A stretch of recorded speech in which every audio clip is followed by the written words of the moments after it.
Good morning, everybody. This is Dan, and I'll be doing this tutorial on maintaining current and correct data in myHOAst. There's a lot of detail here and less to do in the system, but for every section, we'll look at the myHOAst software and see where we can accomplish the task.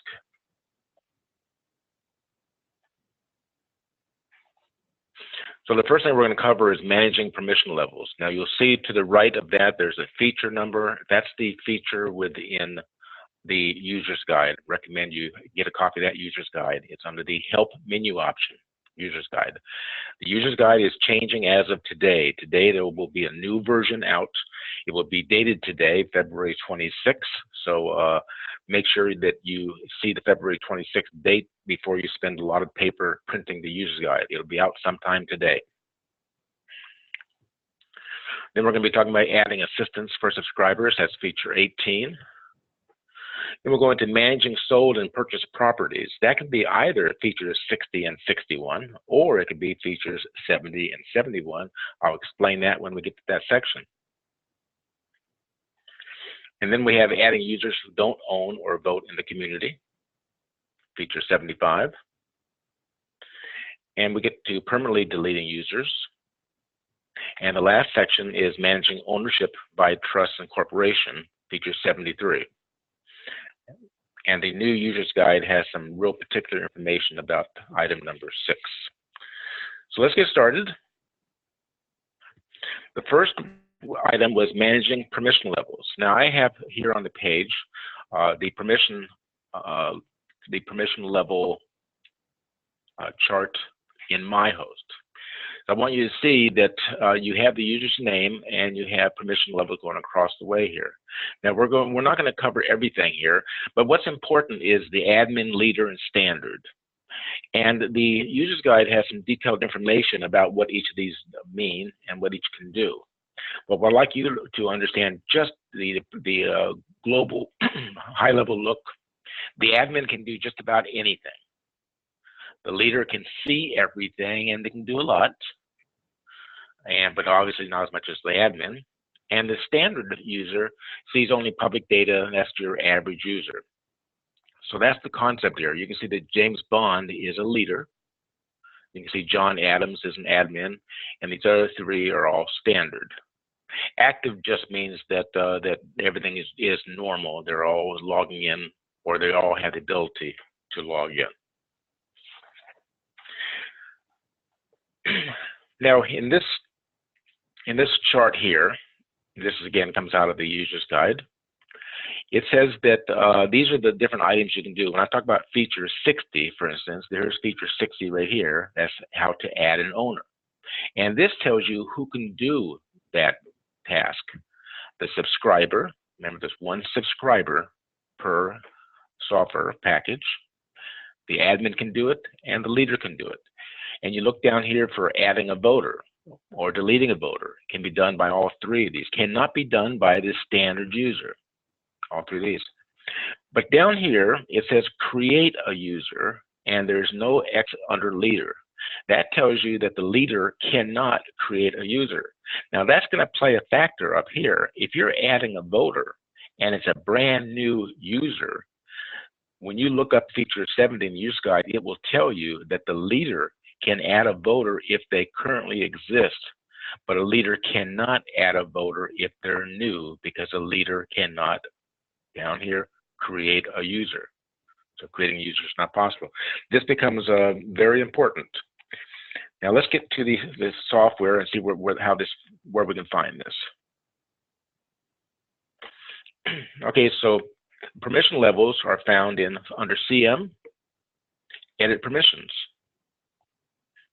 And there's our permission levels. And again, you can see here that John Adams is an admin. James Bond is a leader. All the rest of these here are standard.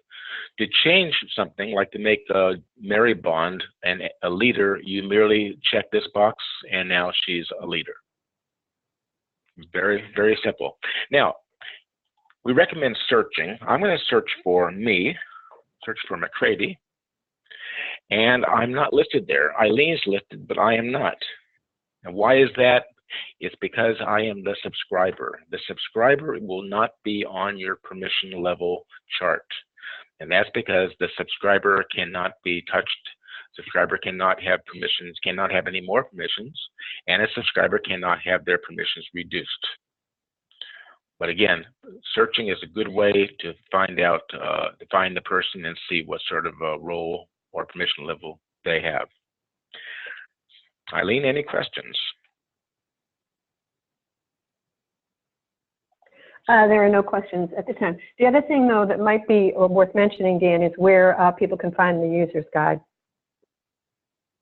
Yes, the user's guide is under the Help menu option. If I was to go back here, I'll go into the Help menu option, and there is the user's guide right there. You can either use it online or you can print it.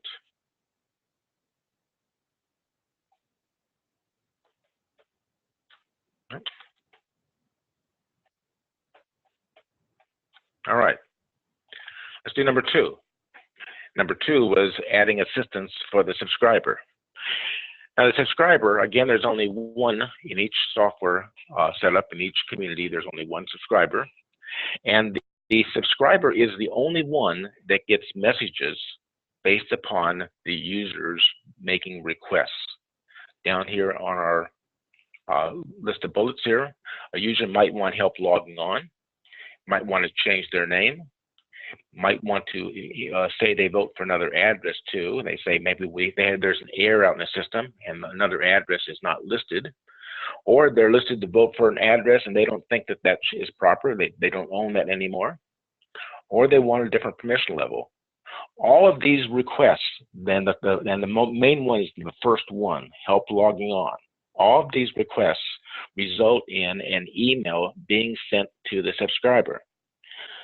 So this is a good place to think about assistance. If you're the subscriber and you're the only one getting the email, then if you miss that email, somebody who wants help logging on may get missed, or they may be waiting too long, or you're off on vacation and you don't have internet access. It's always a good idea to add an assistant so that you're not the only one seeing this. Now, who might you add? Well, if you're adding somebody who has an admin permission, we just covered admin, they can do just about anything, then pretty much they can take care of anything, any one of these. If you're adding an assistant who is a leader, and we saw that a leader cannot create a user, well, if the person who wants help logging in is a brand new person, then that leader, your assistant, is not going to be able to help them. If that person wanting help is not a new person, your leader will be able to help them. So keep in mind that when you add assistants, keep in mind what they can do. There's no restriction regarding assistants. I can add an assistant who is not even a user in the community. Perhaps they're setting up my schedule or my to-do list. So let's see how we add assistants. This can only be done by the subscriber. In this case here, I'm the subscriber. So if I go to my account, contact info, and I scroll down to the right, and by the way, here you can find out what your permission level is. But here under Manage Subscriber Emails is where I can add my assistants.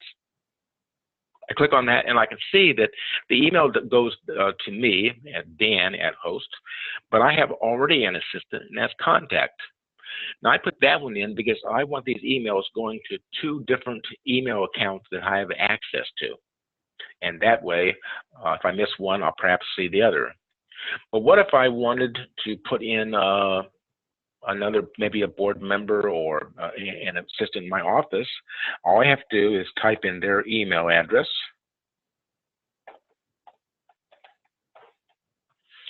And now that email, all these emails are going to go to 3 places: my email, this contact email, and this HOAst demo email.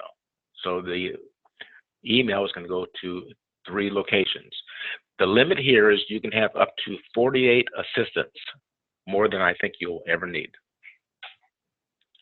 Questions, Eileen? No questions on this section. Thank you. Okay. Let's go to the next one.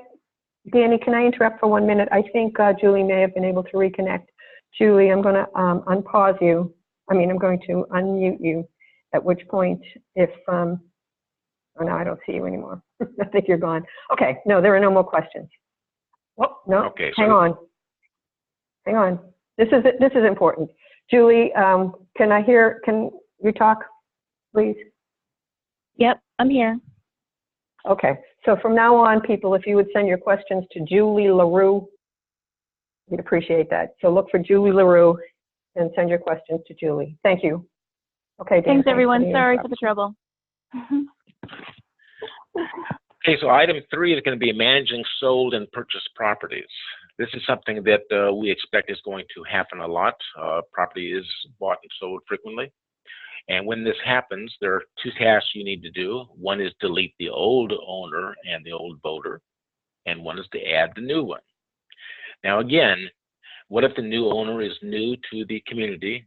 Based upon what has been presented so far, the leader is not going to be able to help with this if the new owner is new to the community, because the leader cannot add a new user.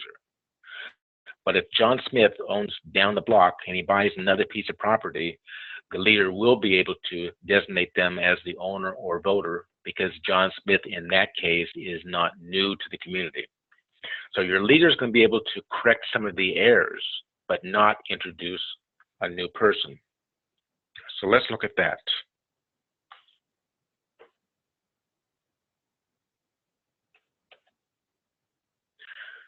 And again, I can do this one of 2 ways. I can go to my owners list, and I'm going to go to Unit 21, because everybody knows that Unit 21, and this is presidential place, so Unit 21 should be owned by the 21st president, which was Chester Arthur. So I'm going to add an owner. I'm going to search for Chester. There he is. And here I have the ability to at the same time make Chester not only an owner, but make him a voter at the exact same time. This is why there were 2 groups of features, because you can go to the owner list and at the same time make them a voter, or I can go to the voter list and at the same time make them an owner. So once I confirm this and I go back to 21, I will see that Chester is indeed the owner of Unit 21.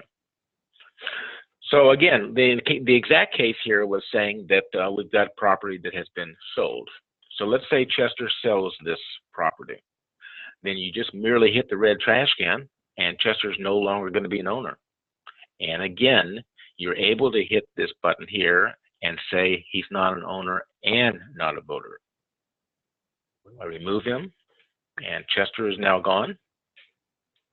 And now I say I want to add a new owner because someone else bought Chester's property.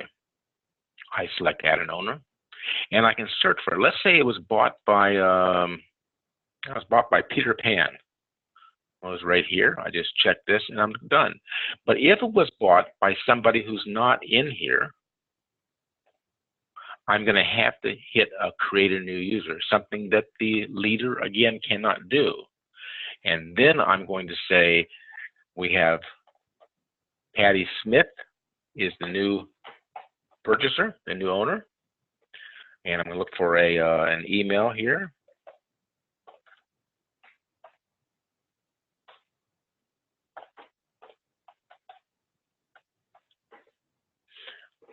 And down here I have some choices. One is, do I want Patty to be standard or leader or an admin? In most cases it's standard. I can check here, and then Patty will immediately get an email invitation to log on, as long as there's an email address here. I can also check here if I'm saying that Patty is not only the owner, but Patty is also the voter, which is your majority of cases. And when I create the user, now Patty Smith has been added, and Patty Smith is an owner and a voter. Hit Patty Smith's name here. I will see that for Unit 21, she's a voter and an owner, and her email address has been added to the system. Pretty easy process, and this is what happens most often in the community. property is sold and bought by somebody else. Julie, do we have any questions? Yes, going back to the when you were searching for Chester Arthur, the question was, why did you look for Chester Arthur and not just add him? Good question. If I merely add a person without looking, there's a potential I will create a duplicate person. For instance, Chester's name may have been misspelled in the system, and now I've got two Chesters, one misspelled and one correct. I believe you should always search for a name. Never add a user without searching for the name.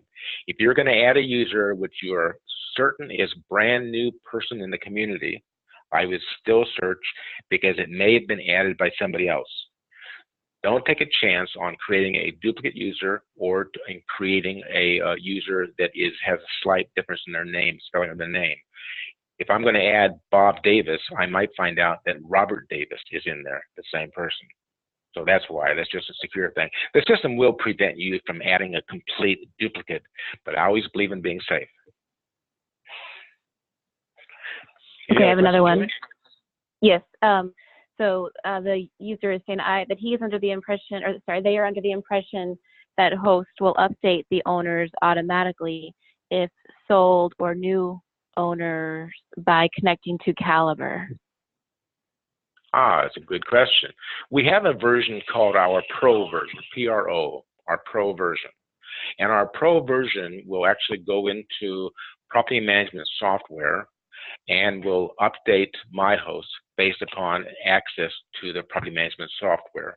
In that case, you do not need to delete an owner or add an owner. It's all being done for you. We don't spend a lot of time in this in talking about the Pro version. In the new user's guide going out today, there is a section, a brand new section, telling Pro users how their life is different from others when using the user's guide. And what that section will tell them, if you're a Pro user, not only do you not have to add an owner, but a Pro user cannot add an owner.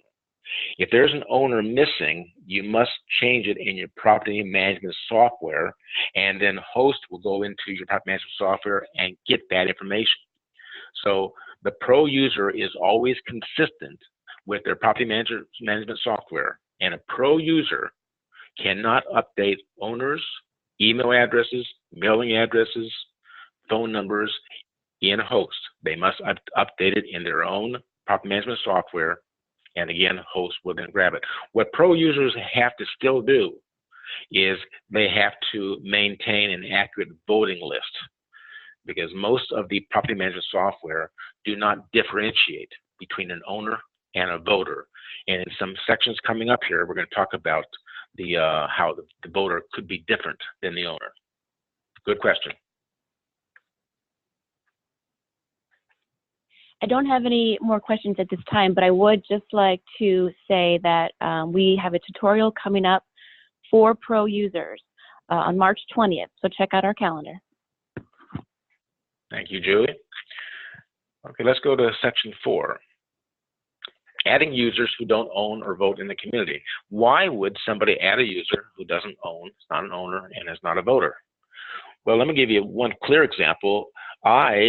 Dan McCready, I am a user in everybody's community because I offer support to you.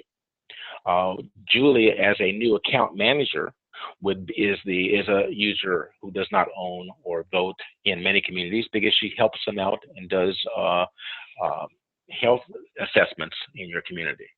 You might want to add another CAM or an office assistant.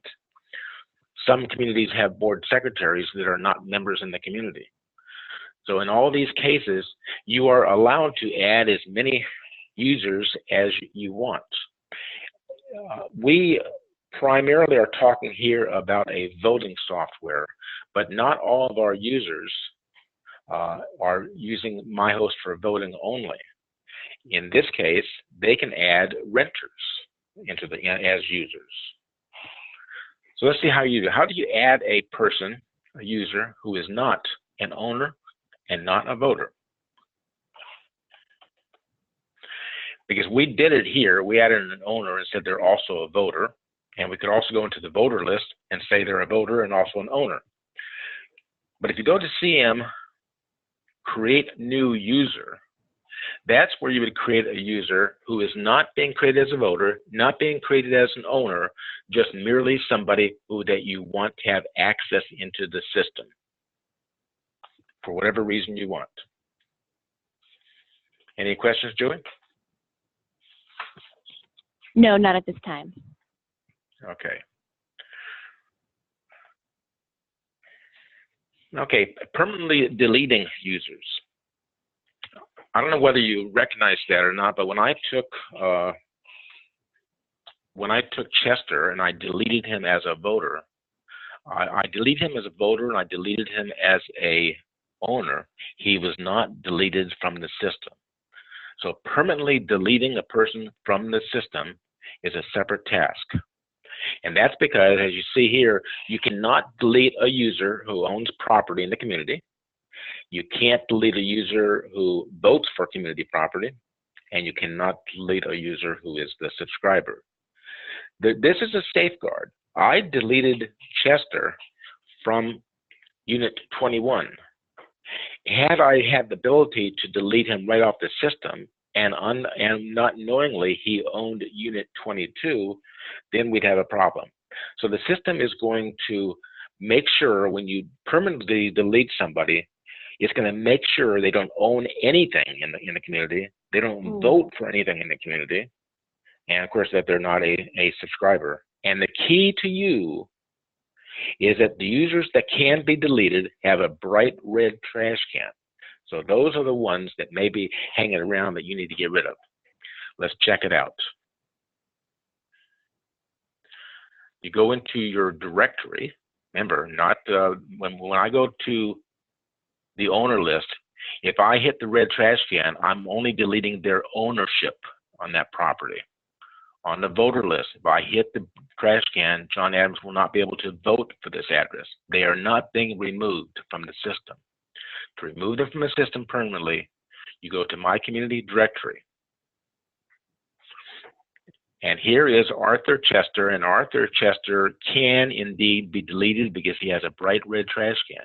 And that's because we removed him as the voter and owner of Unit 21, and he owns no other property, and he votes for no other property in the community. I can click on his name and see that, yep, he's in the community, but he does not. He lives here, he does not own, he does not vote. So I can hit that red trash can and remove him permanently. These other trash cans are desensitized, and a little message tells you that they're either an owner or a user with a voting interest.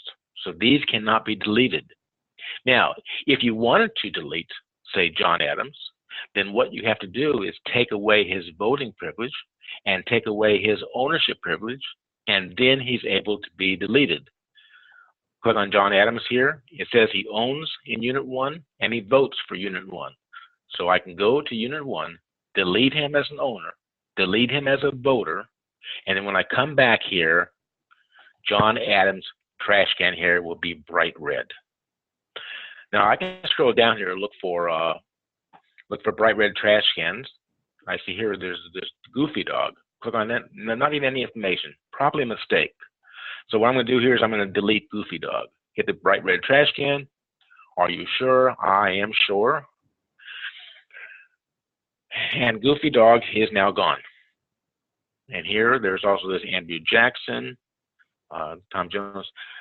Here is let's see, there's James Monroe, Mickey Mouse, bright red trash cans, clear indication to you that they may be a mistake, a hanger-on, no longer an owner, or they're serving another purpose for you. Questions, Julie? It appears as though Julie got bumped out again. She's trying to reconnect. In the meantime, I apologize, folks, if you had sent a question to Julie. This is Eileen. Please resend the question to me. And Dan, in the meantime, you can continue. And folks, you can continue sending your questions to Eileen. Though Zoom doesn't like Julie today for some reason. So continue sending your questions to Eileen, and if Julie can connect later, she'll close out the meeting for us. Thank you. Okay, we have one more section, and it's section 6, listed here as 5. Section 6, managing ownership by trust and corporation. And I'm so glad this is in here, because this is a question that every community has had. When a property is owned by a trust or owned by a corporation, or owned by a partnership, LLC, in these cases, when the ownership is not just a regular human being, you have 3 choices as to who the voter is. You can guess who the voter is, which is actually being done. You can ask your attorney who the voter is or how to handle this, or you can play it safe. Now, let me explain these. Let's take the example of corporations. Some communities believe that any officer of the corporation can vote. Is that correct? That is a legal decision, and one that I won't answer. I will say that most attorneys tell me that that is not true. That just because you're an officer of a corporation doesn't make you the voter for the corporation. In the case of trusts, it gets a little bit trickier. If the property is owned by a trust, some lawyers have told me that a trustee can vote. Some lawyers tell me that a trustee cannot vote without a voting certificate. So you could, again, guess, or you can ask your attorney, or play it safe. Let me explain playing it safe. If for every property where the owner is a business entity, the owner is a non-human being, if you send that owner a voting certificate and they provide you a name of the person who can vote, 100% of the attorneys I've talked to say you've got a clear, proper voter. So playing it safe is trusts and corporations need a voting certificate. So again, guess, ask your attorney, because that you will get, there are different responses, or play it safe and cover all of these with a voting certificate. So let's see what that looks like in myHOAst.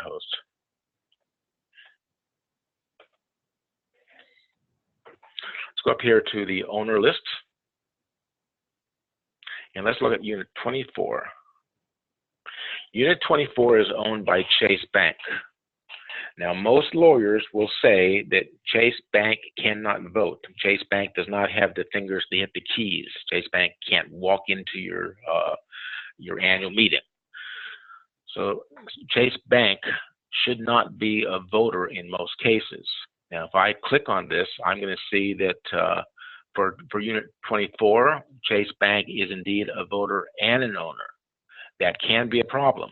What I recommend is you go to the voting list, voter list. Let's look up 24. And I recommend taking Chase Bank off as a voter.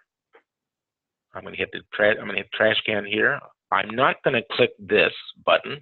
Not going to click that, because Chase Bank is still the owner. I just don't want Chase recognized as a voter.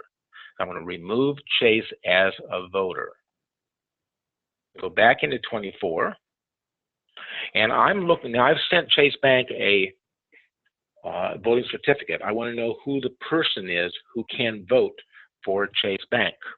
Until I get that certificate back, I'm going to add a voter, put in TBD here, and I'm going to add TBD voter. Not as an owner, just a voter only. And what that looks like is this. Now that tells me voter TBD is a placeholder that says that this property has not lost its privilege to vote, but I don't know who the voter is, and I'm not going to pretend or allow the bank to be listed as a voter. In the new user's guide, the user's guide dated February 26th, there is a new Section 5. I recommend highly that you read that Section 5. It's only one page. It explains the difference between The voter is identified, usually it's the owner. The owner is also the voter, versus, in this case here, the voter is unknown, so we have to have a placeholder, versus the voting privilege has been revoked from this property. And then that, in that regard, the property would not be included in the computation for quorum. This is heavy stuff, but there's a very simple explanation. Again, page 15, it's new section 5 in the new user's guide. In this case here, we're saying that TBD voter, we don't know who the voter is. When that voting certificate comes in from Chase Bank, and that voting certificate says that John Brown is our voting representative, then what I'm going to do is I'm going to add a voter. I'm going to look for John Brown. He's not here. I'm going to create a new user, and hopefully they've given me the his email as well. So I'm going to add John Brown as from the voting certificate.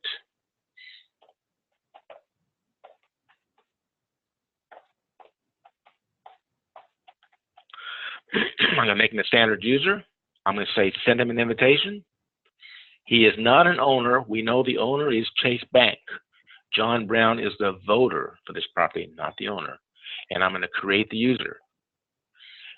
And now when I go back out here to 24, I will see that voter TBD has been removed because it was just waiting for a real name to get out here. So again, the bank owns it. Let's consider the voter to be voter TBD.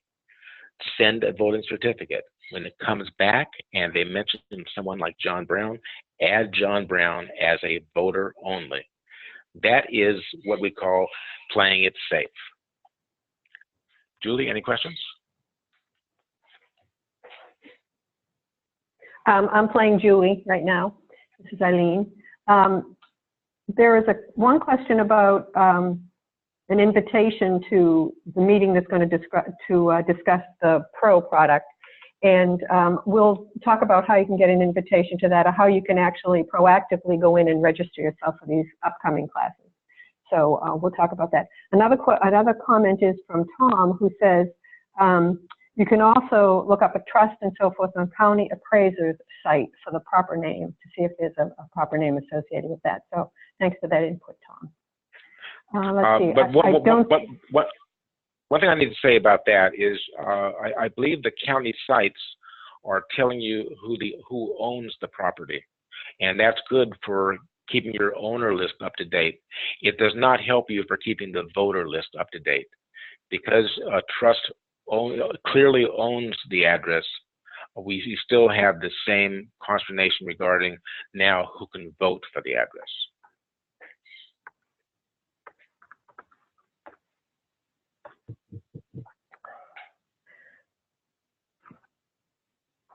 Okay, thank you very much for that. And Julie was on and she got kicked off again. Okay, so here's a question that you may want to go over again, Danny.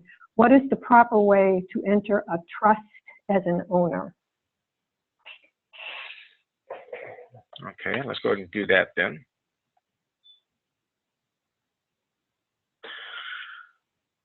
Let's go to, let's say 21 here. We'll work with 21. We'll say Patty Smith has sold the property, it's been bought or purchased by a trust, or Patty Smith has created the trust. So what I'm going to do is— And you're in voters right now, right? You're in voters right now. Yeah, you're right. I'm very, very sorry. You're right. Let's go to the owners. Let's go to 21. Okay, so Patty Smith, now we're in the owners. Patty Smith has created her own trust, Patty Smith Trust. So what I'm going to do is I'm going to get rid of Patty Smith as the property owner. So 21. I'm going to say she's still a voter, perhaps. I'm going to remove her as the owner, and I'm going to say that I'm going to add an owner, and the owner is going to be Patty Smith Trust. So look up Patty, and again, Patty Smith is not Patty Smith Trust. So Patty Smith Trust is not in here. So I'm going to create a new user, and I'll say it's Patty Smith. I'll say Trust. You don't have to do it this way. This is just for how it will appear in your list. I'll give it a email.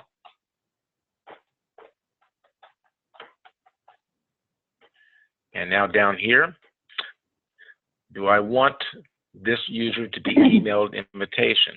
If this is a voting software only, and I'm not going to let the trust vote, there's no reason to mail them an invitation. If it's more than a voting software, I may want the trust to log in. Do I want this to be the voter also? No. So I'm going to leave both these empty and say create user. And now what I've done is I have created this Patty Smith Trust as owning this property. If I click on Patty Smith Trust, I will see that they're an owner. I do not have them listed as a voter. Because playing it safe, I don't want a trust to be listed as a voter. Now, when I look at the voting for Unit 21,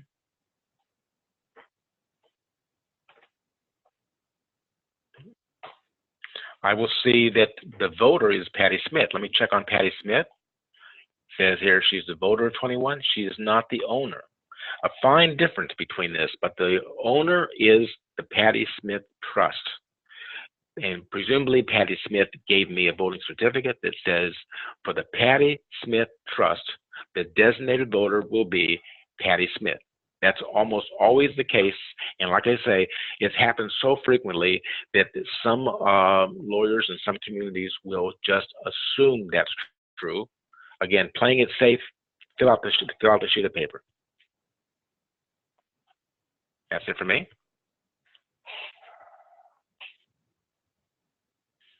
Anything else, Arlene? And I don't see any other questions coming in, so we'll do a quick close. And this has been a bumpy ride today, people. Thank you very much for bearing with it. Hopefully we'll be back onto our smooth going next time around. Speaking of which, the next time around is March 6th. That's next week.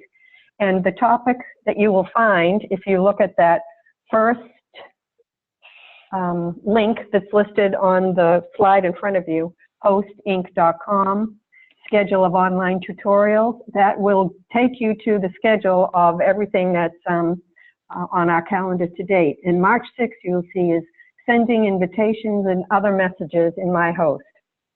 So anytime you want to know what is the next tutorial coming up, you go to this link. It's on our website, HOAstinc.com, schedule of online tutorials. If you don't use this link, you'll go to our website, click on the Education tab, and under that you'll find schedule of online tutorials.